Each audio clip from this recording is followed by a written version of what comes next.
It's a story that reveals that not just now, not just in the modern world, but back thousands and thousands of years, a tiny, tiny few people, indeed interbreeding genetic bloodlines, have controlled, entered the positions of power and have orchestrated what we call history.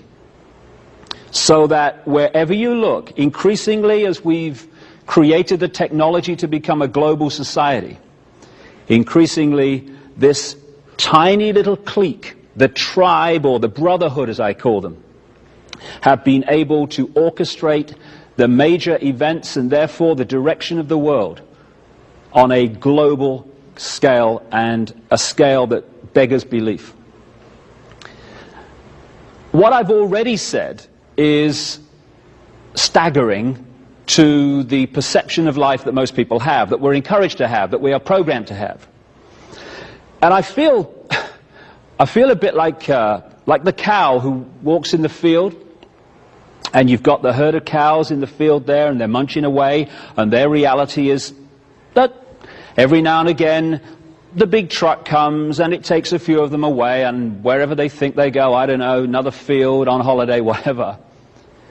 And then this other cow comes into the field and says, hey, you got to listen, or you won't believe what I've just found out. You know when they put those cows and some of us in that truck and they take us away every now and again, they're not taking us to another field or on vacation.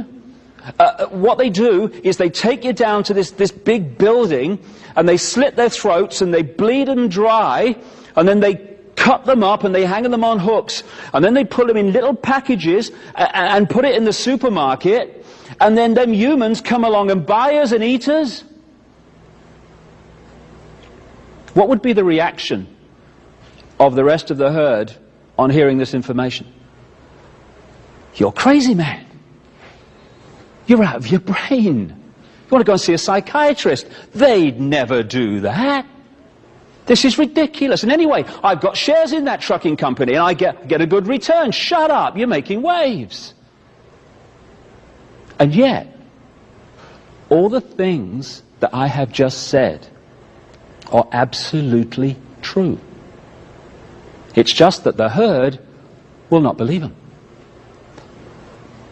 And what's happening now as we unfold across the millennium and beyond, and the perception of life dramatically changes. What in the past would have been considered ridiculous, extreme, and nonsense is increasingly, through documented evidence, not from some theory, being confirmed as true. A very, very few people run this planet and control your life, and yet you have the power to control your life. You just give it away. And that's the point. When I talk about a few people running the world, understandably people come back and they say, well, it's not possible, mate. Can't be done. Too many people.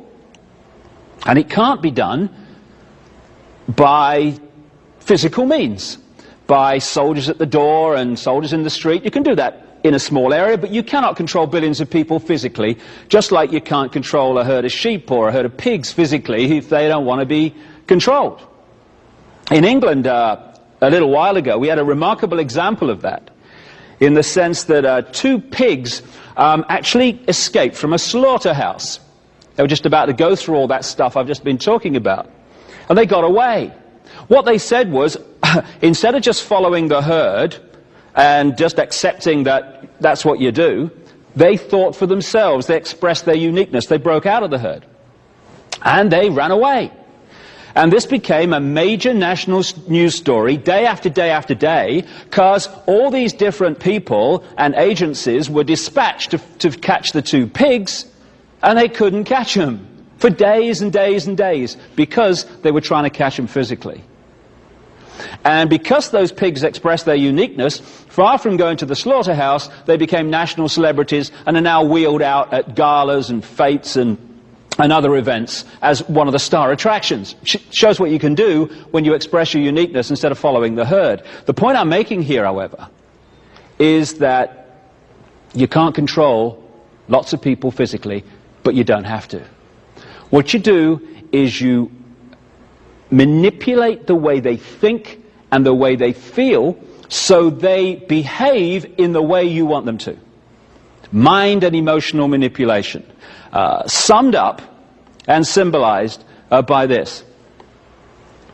We are multidimensional infinity. We're not just a physical body. As we'll come to in the second of these two videos, we are everything that exists. But how much of everything that exists, the eternal consciousness, are we accessing? Infinity or just a fraction? And the difference between that infinity perception of life and possibility and that is simply, again, beyond words to describe. So the idea has been, over thousands of years of this manipulation, to turn unique aspects of infinity into a tiny, tiny eggshell of consciousness with a tiny, tiny perception of its own potential to control its own destiny.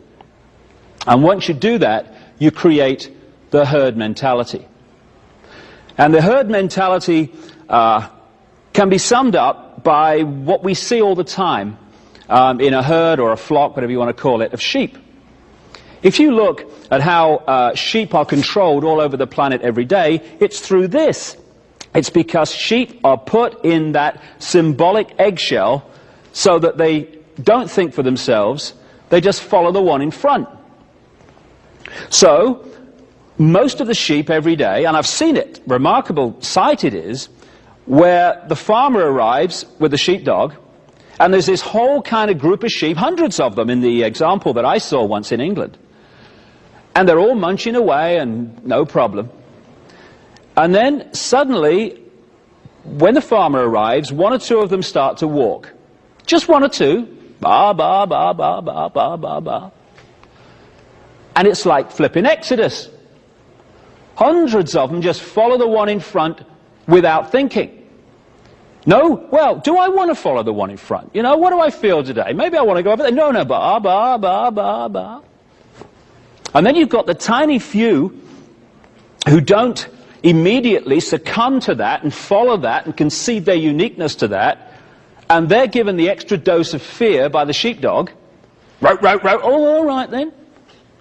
And that four-letter word, fear, is what controls the world. Fear, fear, the manipulation of fear. So what you have are two states of being that get hundreds of sheep exactly where the farmer and the sheepdog want every day. And those two states of being are ba, ba, ba, ba, and fear, which gets the few to do the same. Staggeringly, we may find watching a group of sheep like that funny. Oh, come on, Ethel, come and look at these sheep. They're ever so stupid. And yet, the human herd, because that's what we've become, has out-sheeped the sheep. Because we have actually dispensed with the sheepdog. We police each other. It has become a crime to be different. Anyone who's different from the norm gets ridicule or condemnation. Instead of expressing and welcoming and encouraging and glorying in the unique contributions we all have to make, we condemn them or ridicule them. Now this is not just navel contemplating, it is fundamental to how a few have controlled the world for literally thousands of years. And unless we break this, they'll go on doing it. What it means is that all you have to do to control the direction of the world and control literally billions of people is to set the norms in society. What is considered right and wrong, moral or immoral, sane or insane, possible or impossible. And once you set those norms by controlling the education system, crikey, education system, crikey, what a word. Someone said, was Gandhi was asked what he thought of Western civilization, and he said, I think it would be a very good idea. What do I think of education? I think it would be a very good idea. I think it's about time we had some. So through controlling the education system, the mantra messages through the media, confirming that these norms are how life is, the vast majority of people in the human herd, from cradle to grave, occupy those norms and live their lives within them because they think that's reality. Now that's fine, that's a choice, I don't have a problem with that. But we seem to find it so hard to make those choices and let other people make different choices. So the reason the few can control the world as they do and have for so long is not just that vast numbers of people live within the norms, it's that those people insist those people that want to live outside the norms conform as well.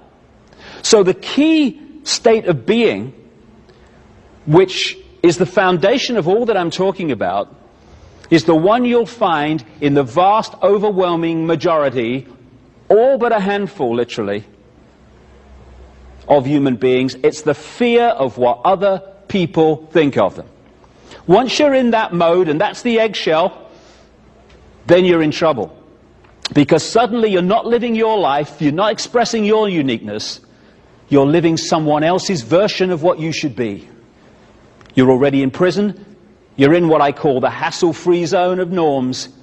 You've conceded what you are to what someone says you should be. And if enough people do that, and we do, whoever sets the norms runs the world.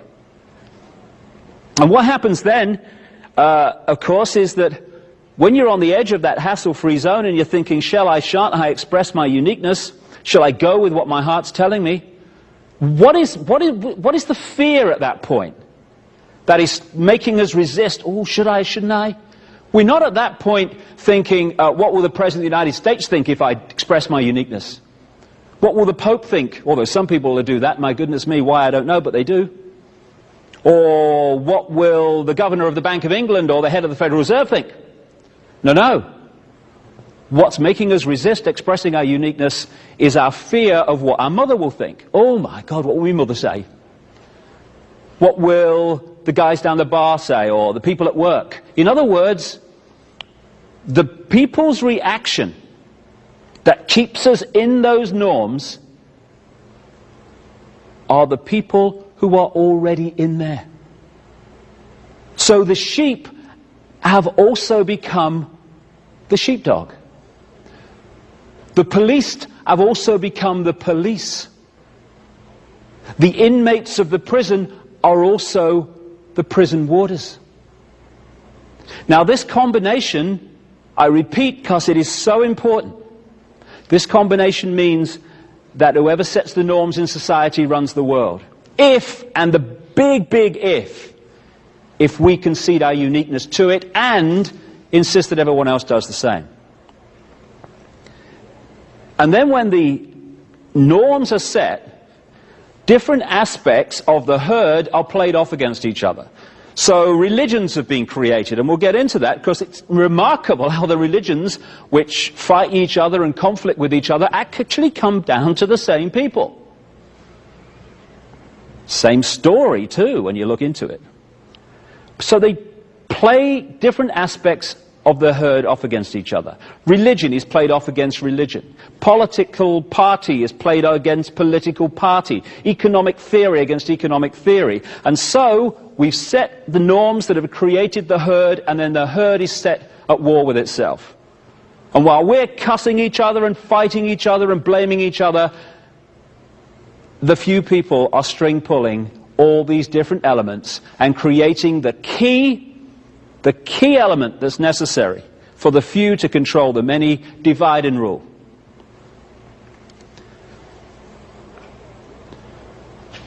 So when I'm going through this story, I'm not kind of getting into, and I don't want to get into, it's them. What I'm talking about here is because of us. Without us, none of this stuff will be possible, which is great news because we can uncreate it in the period we're going through now. Just say one other thing before I move on about this. You know, most of the things, most of the belief systems, because that's what it is, belief, that are played off against each other, that conflict with each other and fight with each other, they're actually just the same state of being with a different name.